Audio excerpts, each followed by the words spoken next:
Ya, pada pelajaran selanjutnya di pelajaran ketiga ini kita akan membahas tentang tanda atau ciri-ciri muannas ya.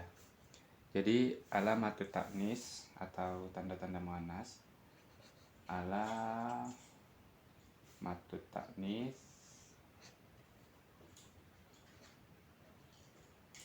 alamatut ta'nis itu ada 3 ya. Salah satu alamatut ta'nis yang umum ya. Salah satu alamatut ta'nis fil asma, dalam isim.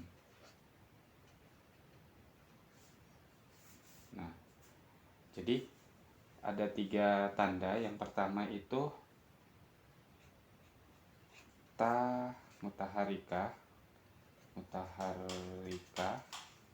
Ta mutaharikah ini bisa juga dibilang ta ta'nis ya. Itu bisa bentuknya yang seperti ini untuk jamak, atau bisa bentuknya yang terpisah seperti ini, ta marbutah terpisah, atau ta yang disambung di akhir seperti ini. Contoh misalnya muslimatun.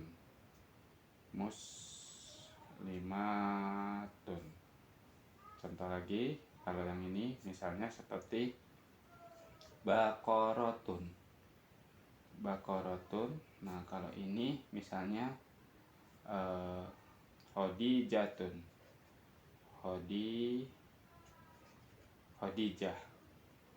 Khadijah. Nah, ini tanda-tandanya ya. Jadi ini yang pertama di sini ta mutaharikah, ini. Nah, yang kedua, tanda daripada muannas itu atau alamatut ta'nis itu ada al-alif al-maksurah. Al-alif al-maksurah. Al-alif al-maksuratu. Al-alif maksurah contohnya seperti misalnya sugro.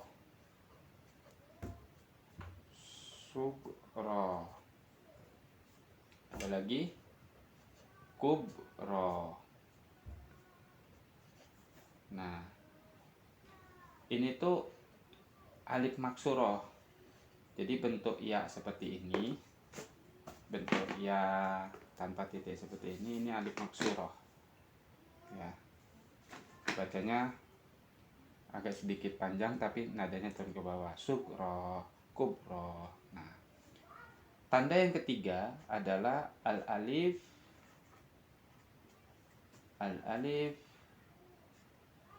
al-mamdudah. Al-mamdudatu. Contoh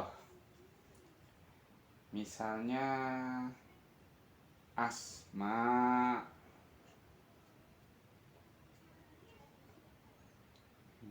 Contohnya lagi misalnya baidoun. Baido ini aliful mamdudah panjang ya, mat. Asma'u baido'u.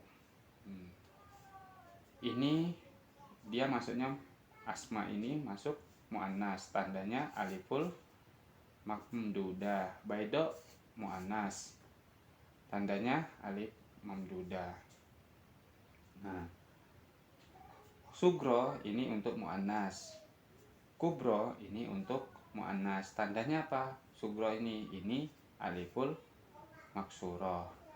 Ini sama aliful maksurah. Kalau sini kalau yang pertama ini ta mutaharikah, ini paling umum. Kita saling sering menjumpainya. Nah, itu dari sisi alamat atau tanda penulisan muannas. Jadi kalau di akhir kata itu ada huruf ta seperti ini dan seperti ini, udah jelas itu muannas. Ada ta alif maksuro seperti ini dan seperti ini, itu muannas. Demikian pula halnya dengan aliful mamdudah.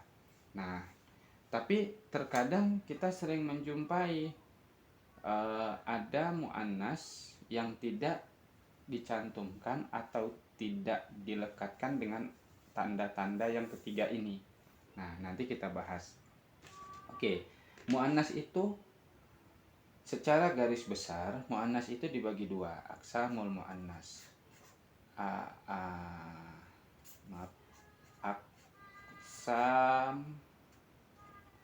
Aqsamul muannas. Secara garis besar, muannas itu dibagi menjadi dua. Ini dari ahlul lughah seperti Jamasyari berpendapat seperti ini. Nah, jadi muannas itu ada muannas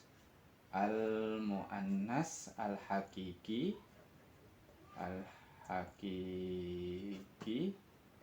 ada muannas ghairul hakiki atau majazi.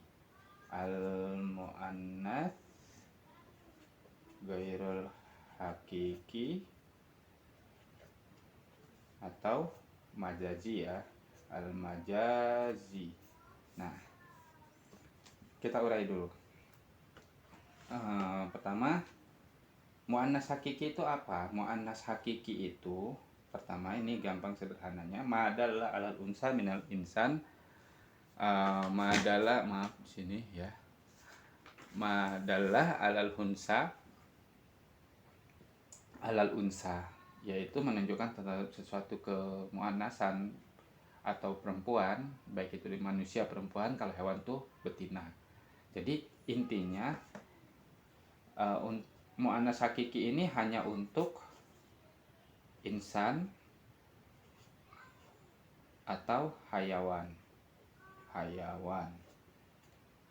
Atau boleh dikatakan juga muannas hakiki ini hanya diperuntukkan untuk yang bisa melahirkan atau bertelur, ya, yang bisa melahirkan atau bertelur. Saya ulangi lagi, muannas itu secara umum dibagi menjadi dua, muannas hakiki dan muannas ghairul hakiki. Muannas hakiki adalah diperuntukkan untuk manusia atau hewan, atau yang bisa melahirkan dan bisa bertelur. Nah, yang kedua, muannas ghairul hakiki. Muannas ghairul hakiki itu adalah dia selain ini, dia masuk muannas tapi dia bukan yang jenis manusia atau hewan. Contoh misalnya di sini insan sudah jelas, misalnya Fatimatun. Nah, ini manusia. Nah, terus di sini ada hewan, misalnya Baqaratun atau Dajajatun. Baqaratun hewan yang bisa beranak, bisa melahirkan. Dajajatun hewan yang bertelur. Fatimatun jelas manusia, wanita bisa melahirkan. Kemudian muannas ghairul hakiki. Muannas ghairul hakiki ini dia tidak termasuk ke dalam insan atau hayawan. Contoh misalnya madrasatun, ya kan? Kemudian syamsun, ini disebut juga dengan muannas majazi. Atau narun atau nafsun. Nah, maka di Al-Quran ada ya ayyatuhan nafsu mutmainnah, memakai domir atau kata ganti muannas. Coba ini saya perjelas lagi ininya. Bentar. Biar lebih jelas. Nah, saya ulangi di sini, muannas hakiki itu dia masuk seperti insan atau hayawan. Contoh Fatimah, Baqarah, Dajajah. Mu'annas ghairul hakiki tidak termasuk ke dalam insan atau hayawan. Contoh, madrasatun, samsun, narun, nafsun. Kemudian ada zulmatun, zulmatun, dan lain-lain. Nah, kemudian mu'annas juga kita sering jumpai, ada dia tuh mu'annas tapi tidak memiliki tidak memiliki tanda-tanda mu'annas. Contoh, misalnya Zainab.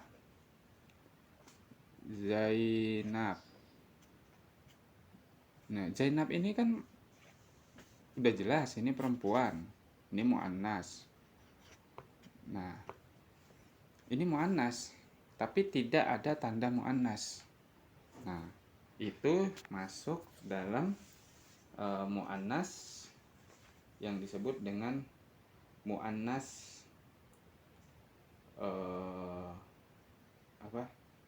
maknawi.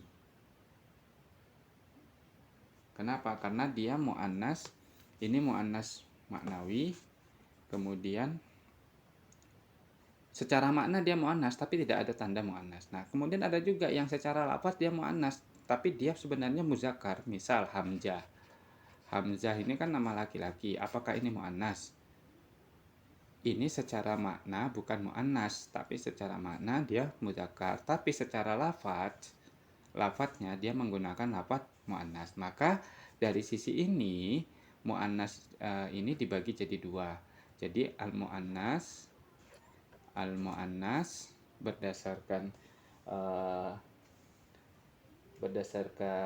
tanda mu'annas, berdasarkan penulisan tanda, berdasarkan tanda al-mu'annas bi'tibari alamati ya, bi'tibari alamati ta'nis, itu dibagi menjadi dua. Pertama itu mu'annas lafzi, al-mu'annas al-lafzi, kemudian al-mu'annas al-maknawi. Al-maknawi. Ya. Mu'annas lafzi itu maksudnya mana? Secara lafaz dia mu'annas. Secara lafaz itu mu'annas. Contoh Hamzah tadi. Hamzah ini kan laki-laki. Tapi secara lafaz ini mu'annas gitu. Kemudian mu'annas maknawi. Mu'annas maknawi Zainab misalnya. Zainab. Lafaznya seperti muzakkar, tidak ada tanda ta'nis yang tanda mu'annas yang tiga seperti yang kita sebutkan tadi. Tapi secara makna ini mu'annas. Sedangkan ini secara lafadznya saja mu'annas, tetapi secara makna ini muzakkar. Sedangkan ini kebalikannya.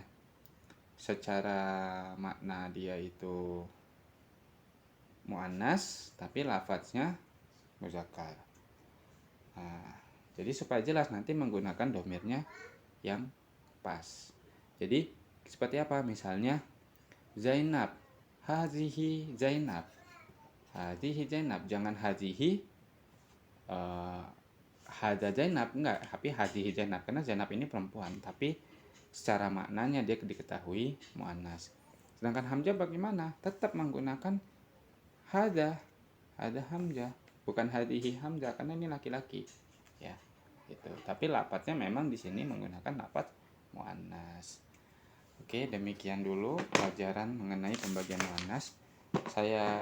Kemudian kita ulangi lagi untuk pengulangan sebentar. Salatu alamat. Maaf, ini ada kesalahan. Salasu alamat. Ya, ini panjang ya. Alamati. Salasu alamati ta'nis fil asma. Jadi ada tiga secara umumnya ciri-ciri atau tanda-tanda mu'annas di dalam isim. Pertama, yang umum itu atta al-mutaharikah. Contoh muslimat, baqarah, khadijah. Kedua, al-alif al-maksurah. Nah, seperti sugroh, kubroh. Nah, terus ada al-alif al-mamdudah, al-asma, contohnya baido, contohnya. Atau ada hamro dan lain-lain yang dia sama di sini diakhiri ada alif, kemudian ada hamzah dan dibaca panjang mat. Kemudian aksamul muannas. Muannas itu terbagi menjadi dua secara garis besarnya, al muannas al hakiki, yaitu dari dari manusia atau hewan. Contoh Fatimah, Baqarah, dan Dajjajah. Muannas gairu hakiki yang tidak dari manusia atau hewan, madrasah, samsun, narun. Nah, kalau samsun dan narun ini muannas tapi secara majazi ya. Nafsun dia juga muannas. Jadi kalau ditanya kenapa nar itu muannas, ya muannas majazi. Oke. Kemudian di sini ada juga muannas itu dari penulisan tanda muannasnya dibagi menjadi dua. Ada yang disebut muannas lafzi, ada juga yang disebut muannas maknawi. Muannas lafzi secara lafaz dia itu muannas, tetapi secara makna dia mudzakkar. Muannas maknawi secara makna dia muannas, tapi secara lafaz atau penulisan dia seperti mudzakkar karena tidak tercantum tanda-tanda taknis atau tanda muannas yang 3. Demikian, bila kurang jelas nanti bisa komentar di kolom komentar. Assalamualaikum warahmatullahi wabarakatuh.